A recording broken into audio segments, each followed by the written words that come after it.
Welcome to the Deep Dive. Our mission, as always, is to take a whole stack of challenging sources. This time it's prophetic accounts, some pretty deep biblical numerology, and intense calendar math, and just boil it down. Yep, give you the shortcut to understanding what's actually being claimed. And maybe more importantly, why these claims get so much traction. So today we're diving into what the sources are calling prophetic convergence. Yeah.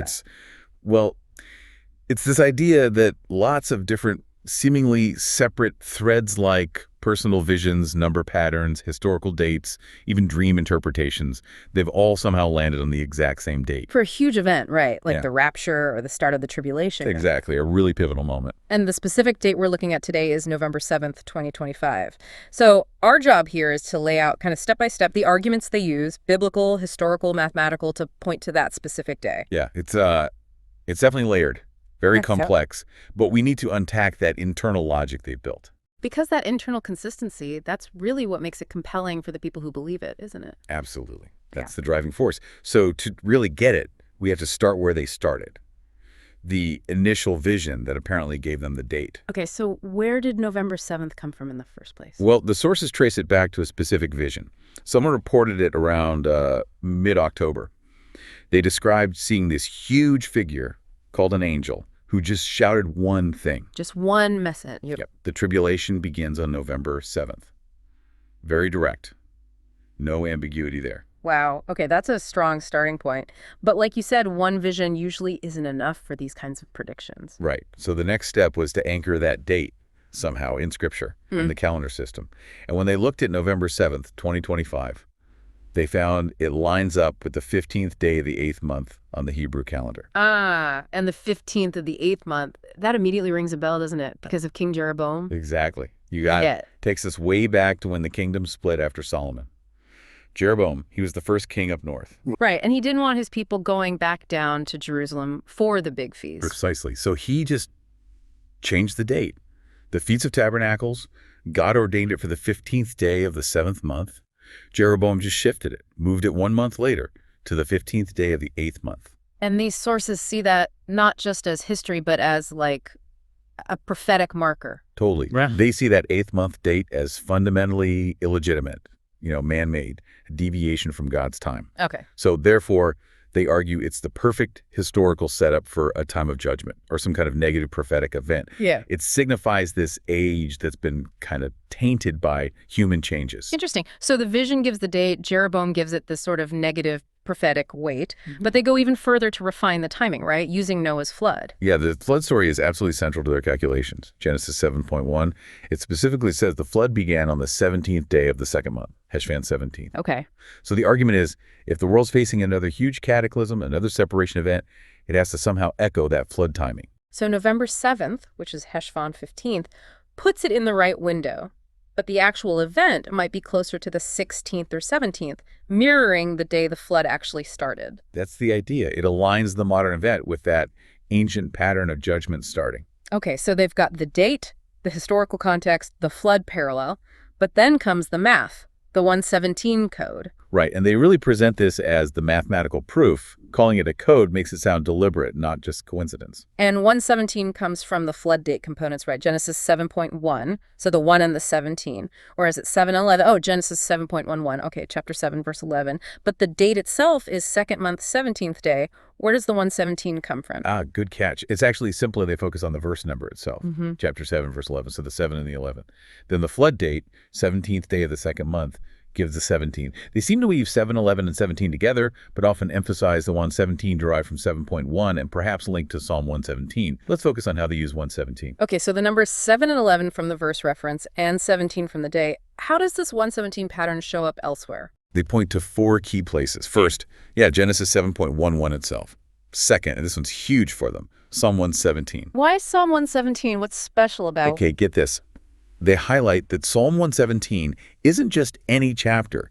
It's the exact middle chapter of the entire Protestant Bible. Wow, really? The literal center. The literal center. So they argue that placement makes it a massive signpost, like structurally embedded in the text, pointing to something central about prophetic timing. Okay, that's a powerful symbol.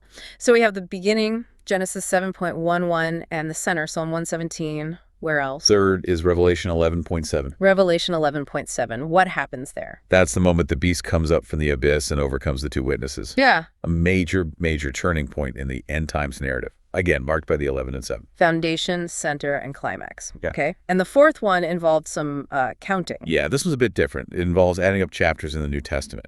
If you take the four Gospels, Matthew, Mark, Luke, John, and add the book of Acts. Okay. In the Greek New Testament specifically, the total number of chapters is exactly 117. Whoa. Okay. So finding that same number pattern, 117 in Genesis, the dead center of Psalms, a key moment in Revelation, and the total chapters of the Gospels plus Acts. Yeah. For the people tracking this, that synthesis is powerful.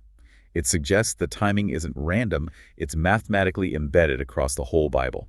Okay. So if the day is locked in by the math, the next question is, how does it start? What's the trigger? That brings us to the Noah countdown, right? Exactly. Back to the flood. Genesis 7.0 talks about that 7-day period after Noah was in the ark. But before the flood actually started, the door was shut, basically. The final warning period. That's how they see it. And they argue this final 7-day countdown has to start around November 1st, 2025. Why November 1st? They specifically connect November 1st to Heshvan 10. That's the traditional day Noah actually entered the ark. So the countdown is seen as starting when Noah got in, running from the 1st to the 7th. Okay, but for a global countdown, they'd need some kind of real-world event around November 1st to act as a sign, right? Exactly. And they identified one. The planned opening ceremony for the new Grand Egyptian Museum, the GEM. That was scheduled for around November 1st or 2nd. Ah, the GEM opening. I remember hearing about that connection. They saw that as the starting gun. Pretty much. They looked really closely at the symbolism, the visuals, the language used in that ceremony, and claimed it was packed with prophetic confirmations. Okay, let's break that down. What were the big flags they saw? You mentioned imagery and language. Right. First, the imagery. Lots of pyramid stuff on stage, props, everything. They view pyramids as, well, ominous in an end times context, Egyptian symbolism, you know. Second, they focused on the number of official guests. 79 international delegations. 79 delegations. How do they connect that number? Seems specific. Okay, this is a bit of a leap, but they link the number 79 directly to Revelation 13.7. Revelation 13.7. That's about the beast getting authority over every tribe, tongue, and nation, right? So how does 79 connect to global authority? Well, the interpretation is that having 79 nations represented signifies almost universal global agreement or participation under one banner, foreshadowing that kind of global authority structure described in Revelation. It's symbolic linkage. Okay, I see the interpretive stretch there. But the language used at the ceremony, that seemed to be the real clincher for them. Oh, definitely. The sources claim the phrase peace and safety was used repeatedly, like specifically in speeches, maybe promotional stuff. Peace and safety, and that's a direct quote from 1 Thessalonians 5, which warns that when people are saying peace and safety, then sudden destruction comes. For them, hearing that phrase used officially was like a direct fulfillment, a major red flag. Got it.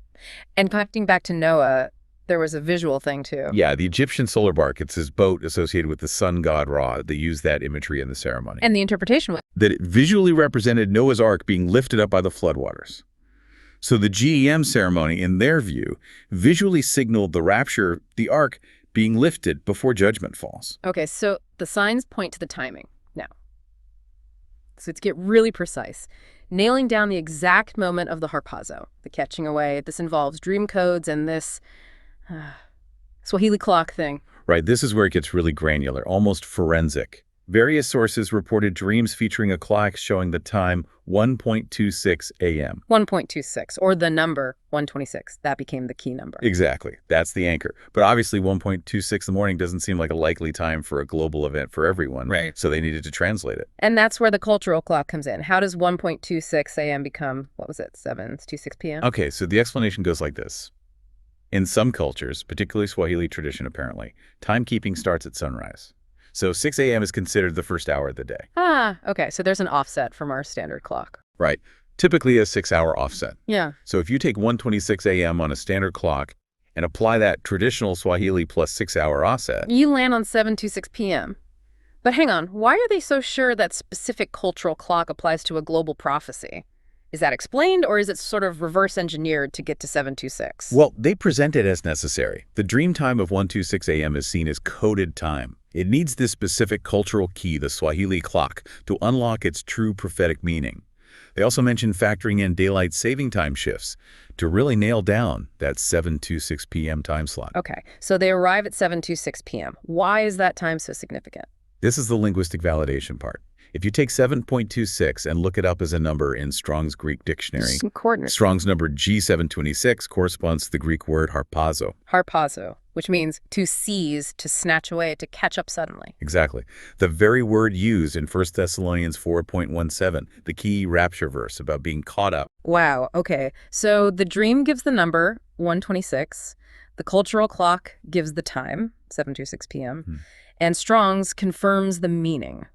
Harpazo 7:26, that's quite a loop. It is. It's presented as a multi-layered confirmation of the exact moment. Okay, moving outwards again, broader confirmations. They also argue these late 2025 events fulfill the final Jewish fall feasts. Yes, that's another layer. They argue this period completes the prophetic picture laid out in the Feasts of Trumpets, Atonement, and Tabernacles. Which point to the second coming sequence, right? Yeah. Resurrection, judgment, God dwelling with us. That's the traditional understand. So they claim the November 2025 events map onto that required fulfillment pattern and timeline. And then there's one more piece of math, the really ominous one, the 666 correlation. Right. This calculation sets a time frame. It starts from a date they identified as an 11.11 marker, January 11th, 2024. Okay. And it runs up to their established prophetic flood date, November 7th, 2025. So you count the days between those two specific dates. Let me guess. It comes out to exactly 666 days. Wow. So the number associated with the Antichrist marks the entire period leading up to the event. That's the interpretation. It frames the whole countdown. It acts as like an enemy's signpost,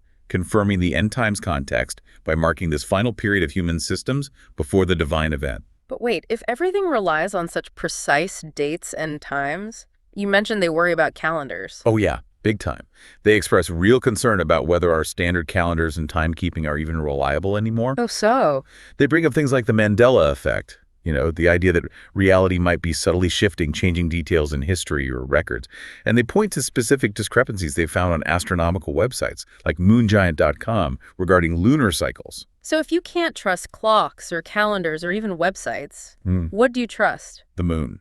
They go back to Genesis 1 and Psalm 104, calling the moon God's faithful witness in the sky. For them, direct observation of the moon or calculations based on its reliable cycle becomes the ultimate foolproof calendar for nailing down these end times dates. Okay, so that brings us to the climax of all this. The vision of the event itself. Some sources gave a really detailed picture. Extremely vivid. One frequently cited account describes millions of angels arriving, incredibly bright, lighting up the whole sky. God appears as a light brighter than the sun. And Michael the archangel is there, leading them, holding what's described as a cross sword. A cross sword.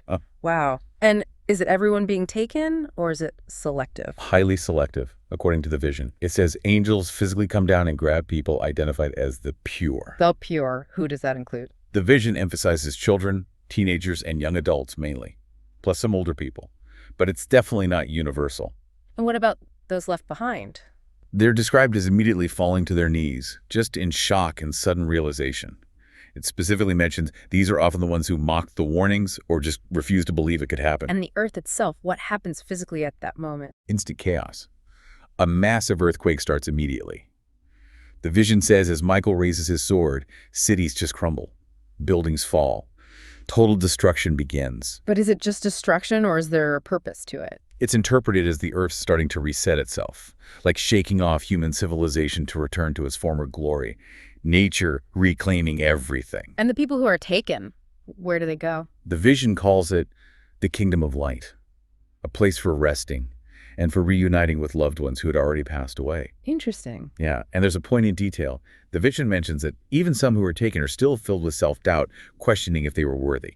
Suggests the processing continues even after being saved. Wow. Okay, pulling this all together, it's an incredibly intricate narrative, isn't it? Astonishingly complex. Wow. You start with a dream, anchor it in Jeroboam's ancient calendar change, find math proof in the 117 code across scripture, use a cultural clock to get the exact harpazo time, and frame the whole lead up with the 666 count. Yeah, I mean, whether you buy into the premise or not, the sheer amount of interpretive work, connecting ancient kings to New Testament chapter counts to Swahili timekeeping, it's kind of breathtaking. It really is. And that internal consistency, woven from all these disparate threads, that's what makes it so powerful and convincing for those who follow it. They present the convergence on November 7th, 2025, not as a guess, but as this conclusion logically derived from layers and layers of what they see as hidden codes and divine signs. Confirmed by prophecy, history, and math, all pointing to one specific day and time. It really does make you think about that human drive for certainty, doesn't it? This intense, detailed search for answers and numbers and codes, this need to kind of map out and control the future. What does that tell us about how we cope with uncertainty, especially in overwhelming times? That's definitely something to chew on long after we wrap this up.